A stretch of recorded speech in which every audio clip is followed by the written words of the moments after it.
Assalamualaikum students, how are you? Hope you all are fine. Okay class, today's topic of discussion is chemical changes or chemical reactions. A change in chemical properties of substance is called chemical change. मतलब कि किसी भी substance के अंदर अगर कोई किसी भी सब्सटेंस की अगर केमिकल प्रॉपर्टीज़ के अंदर कोई चेंजिंग आती है तो वो केमिकल चेंज कहलाता है। अब केमिकल प्रॉपर्टीज़ क्या हैं? केमिकल प्रॉपर्टीज़ में किसी भी सब्सटेंस का स्ट्रक्चर आ जाता है कि उसका जो स्ट्रक्चर है अगर वो चेंज हो जाए, that's mean the chemical change takes place in that substance. As chemical properties are associated with the chemical structure of substance, जैसे कि केमिकल प्रॉपर्टीज़ होती हैं वो एसोसिएट होती हैं केमिकल स्ट्रक्चर के साथ किसी भी सब्सटेंस के। Hence a change in chemical structure of substance और the substance which result into new kind of substance with different properties as is called chemical change और केमिकल रिएक्शन। अच्छा, अब यहाँ पे वो बता रहे हैं कि अगर किसी भी सब्सटेंस की जो केमिकल प्रॉपर्टीज़ होती हैं उनका लिंक जो होता है उस सब्सटेंस की केमिकल स्ट्रक्चर के साथ होता है। तो जब किसी भी सब्सटेंस का जो केमिकल स्ट्रक्चर के अंदर चेंजिंग आती है तो उस केमिकल स्ट्रक्चर में चेंजिंग आने के बाद उस सब्सटेंस के अंदर चेंजिंग आ जाती है, जिसके रिज़ल्ट में एक नए टाइप का सब्सटेंस आपके सामने बन के आता है विद डिफरेंट प्रॉपर्टीज़, जिसकी प्रॉपर्टीज़ भी ओरिजिनल सब्सटेंस से डिफरेंट होती हैं, क्योंकि एक आपके पास नया सब्सटेंस बन गया है। तो नया सब्सटेंस है तो डैट्स मीन उसके अंदर उसकी जो प्रॉपर्टीज़ होंगी, उसका जो अपीयरेंस होगा, उसका जो स्ट्रक्चर होगा वो डिफरेंट होगा। तो डैट्स मीन एक नया सब्सटेंस है तो उसके अंदर प्रॉपर्टीज़ भी जो होंगी वो डिफरेंट होंगी उसकी ओरिजिनल से। So this is known as the chemical change in that substance. During chemical changes, entirely new substance with different physical और chemical properties are formed. अच्छा, वो कह रहे हैं कि जब केमिकल चेंज आता है किसी भी सब्सटेंस के अंदर तो होता क्या है कि जो नए सब्सटेंस होते हैं उनकी फ़िज़िकल और केमिकल प्रॉपर्टीज़ होती हैं वो भी न्यू ही होती हैं। मतलब कि जो ओरिजिनल सब्सटेंस था उसकी फ़िज़िकल और केमिकल प्रॉपर्टीज़ डिफरेंट होंगी, और जब उसके अंदर अगर केमिकल चेंज आ जाता है तो उसके रिज़ल्ट में जो उसकी फ़िज़िकल और केमिकल प्रॉपर्टीज़ होंगी वो क्या होंगी, वो डिफरेंट होंगी दूसरे सब्सटेंस के अंदर। These new substances cannot be reversed into its original form by simple physical method. अब वो कह रहे हैं कि जब किसी भी सब्सटेंस के अंदर केमिकल चेंज आ जाता है, केमिकल रिएक्शन हो जाता है उसके अंदर, तो होता क्या है कि उस सब्सटेंस को हम दोबारा से अपनी पुरानी हालत में ओरिजिनल स्टेट में नहीं लेके आ सकते। मतलब कि जब एक सब्सटेंस के अंदर केमिकल चेंज आ जाता है तो हम उसे रिवर्स बैक नहीं कर सकते दोबारा किसी भी फिज़िकल मेथड के थ्रू, जैसे कि हम फिज़िकल चेंज में कर रहे थे कि फ़िज़िकल चेंज जब किसी भी सब्सटेंस के अंदर हो रहा था तो वो दोबारा हम वापस उसे रिवर्स बैक कर सकते थे, लेकिन इस केमिकल चेंज में ऐसा नहीं होता, इस केस में ऐसा नहीं होता। इसमें जब एक सब्सटेंस जो है उसके अंदर केमिकल चेंज आ जाता है तो वो सब्सटेंस बिल्कुल नया सब्सटेंस बन जाता है। उसकी फ़िज़िकल प्रॉपर्टीज़, उसकी केमिकल प्रॉपर्टीज़ जो हैं वो बिल्कुल डिफरेंट होती हैं अपने ओरिजिनल सब्सटेंस से, और हम उसे रिवर्स बैक नहीं कर सकते। अच्छा, रस्टिंग, यहाँ पे उन्होंने आपको एग्जांपल्स बताई हुई हैं केमिकल चेंजेस की। Rusting of iron, burning of fuel and digestion of food. मतलब कि लोहे को जो जंग लगता है उसे हम कहते हैं रस्टिंग ऑफ आयरन। लोहे को जंग लगने के अमल को रस्टिंग कहते हैं।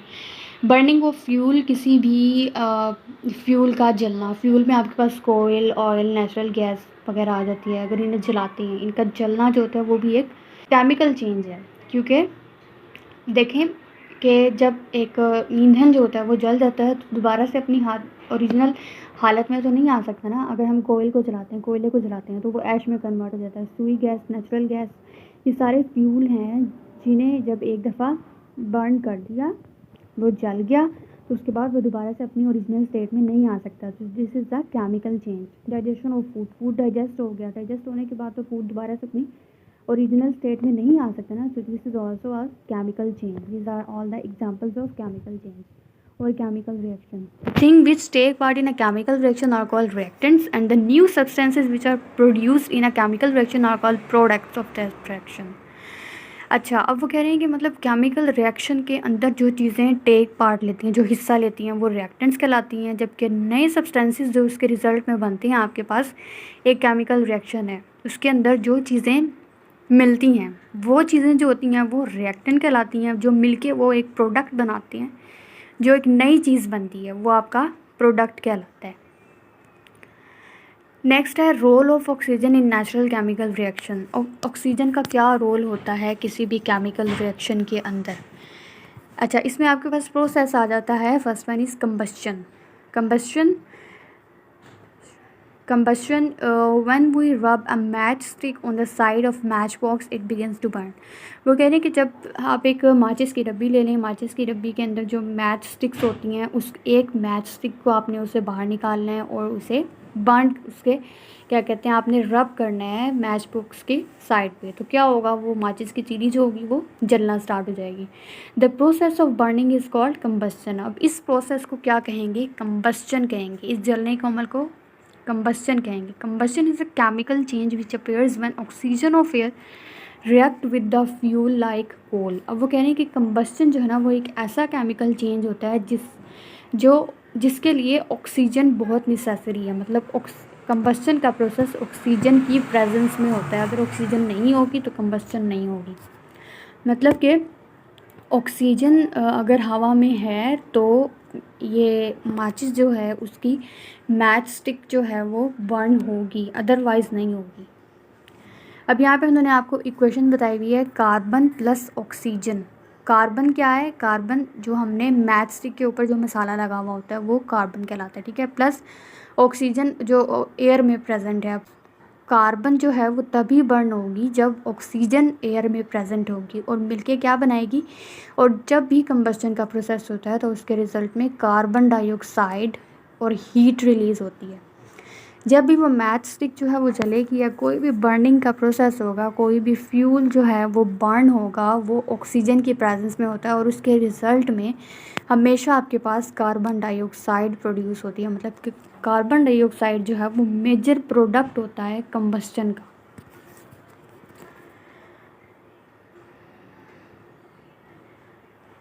अच्छा, नेक्स्ट हमारा टॉपिक है रस्टिंग।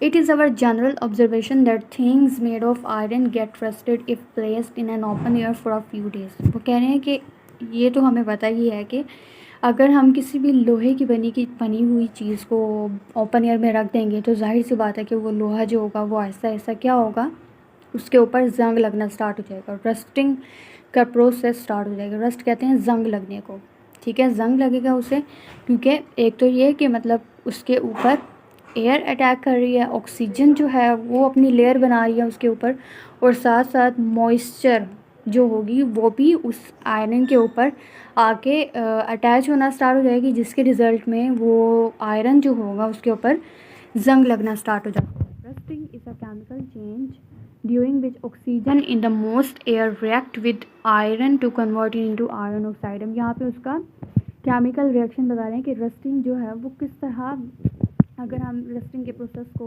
एक्सप्लेन करें, किस तरह एक्सप्लेन करेंगे हम, रिएक्शन के थ्रू। तो रस्टिंग जो है वो एक केमिकल चेंज होता है जिसके अंदर एक आयरन जो होता है उसके ऊपर ऑक्सीजन और की मॉइस्ट लेयर जो है वो जमना स्टार्ट हो जाती है, जिसके रिज़ल्ट में वो आयरन का जो सिंबल है वो Fe होता है, ठीक है। आयरन के ऊपर ऑक्सीजन की लेयर लगेगी और साथ साथ हवा में जो होती है वो भी, जिसके रिजल्ट में आपके पास आयरन ऑक्साइड बनता है। आयरन ऑक्साइड जो होता है वो केमिकल नेम होता है रस्ट का। तो रस्ट जो है वो आयरन ऑक्साइड है, तो दैट्स मीन कि वो जो आयरन होगा उसके ऊपर अगर आयरन ऑक्साइड की लेयर आ जाएगी तो अब वो क्या हो गया है, अब उसके ऊपर जंग की लेयर आ गई है, ठीक है। रस्टिंग का प्रोसेस हो गया यहाँ।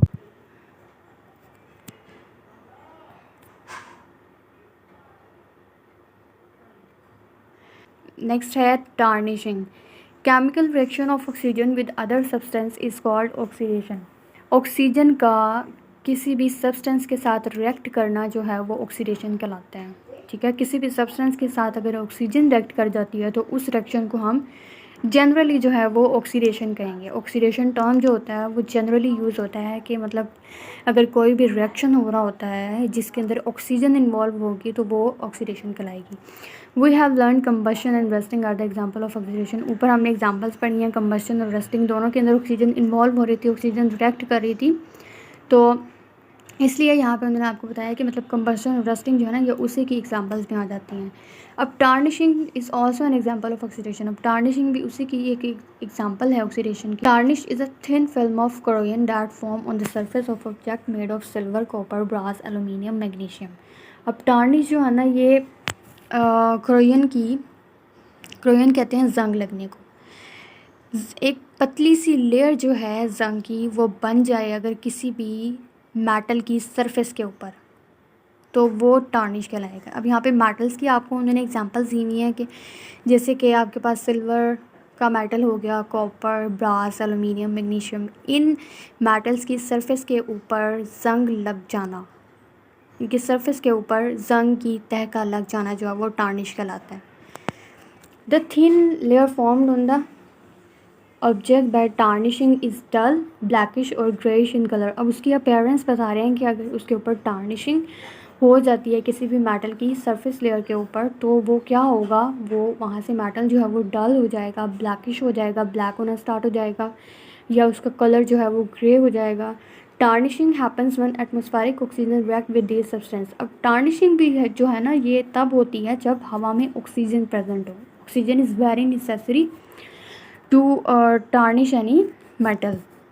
मतलब अगर ऑक्सीजन प्रेजेंट हो कि ओपनली एयर में आपने उस मेटल को रखा हुआ है, तो उसके ऊपर ऑक्सीजन के साथ साथ मॉइस्चर की लेयर भी जमेगी और फिर वो ऑब्जेक्ट जो है वो उसके ऊपर टार्निशिंग का प्रोसेस हो जाएगा, टार्निश की लेयर आ जाएगी। It also occur when non metals other than oxygen sulphur react with the outer surface of metal objects. अब वो कह रहे हैं कि ये तब भी होता है कि जब ये जो सारे नॉन मेटल्स हैं अगर इनके साथ ऑक्सीजन के अलावा अगर कोई और चीज़ जैसे कि सल्फ़र अगर रिएक्ट कर जाए इनके साथ, तो तब भी टार्निशिंग का प्रोसेस हो सकता है। ज़रूरी नहीं कि ऑक्सीजन ही होगी। अनलाइक कोरोजन और rust, tarnish is a surface phenomena. Corrosion और रस्ट जो होता है वो मेटल को एंड तक मतलब कि ख़त्म कर देता है, लेकिन टार्निश जो है ना वो हमेशा मेटल की सरफेस के ऊपर लेयर बन जाती है जिसे रिमूव भी करवाया जा सकता है। सरफेस लेयर होती है ये। Tarnish can also be caused by the reaction with hydrogen sulphide और सल्फर डाइऑक्साइड। अब वो कह रहे हैं कि अगर टार्निश जो है वो तब भी हो सकती है अगर हाइड्रोजन सल्फाइड और सल्फर डाइऑक्साइड के साथ किसी भी इन जो ऊपर एग्जांपल्स दी हैं उन्होंने मेटल की, इन मेटल्स को अगर हाइड्रोजन सल्फाइड के सोल्यूशन या सल्फर डाइऑक्साइड के सोल्यूशन के साथ अंदर डाल दिया जाए तो तब भी इसके ऊपर टार्निश की लेयर बन जाती है। Silver needs hydrogen sulphide to tarnish, it can tarnish when oxygen over time. आगे फर्दर ऑक्सीजन की प्रेजेंस में उसके ऊपर टार्निशिंग की लेयर जो है वो बढ़ती रहती है। Silver plus hydrogen sulphide plus oxygen, तो सिल्वर सल्फाइड और वाटर बनेगा आपके पास, ठीक है। सिल्वर हाइड्रोजन सल्फाइड के साथ मिलेगा ऑक्सीजन की प्रेजेंस में।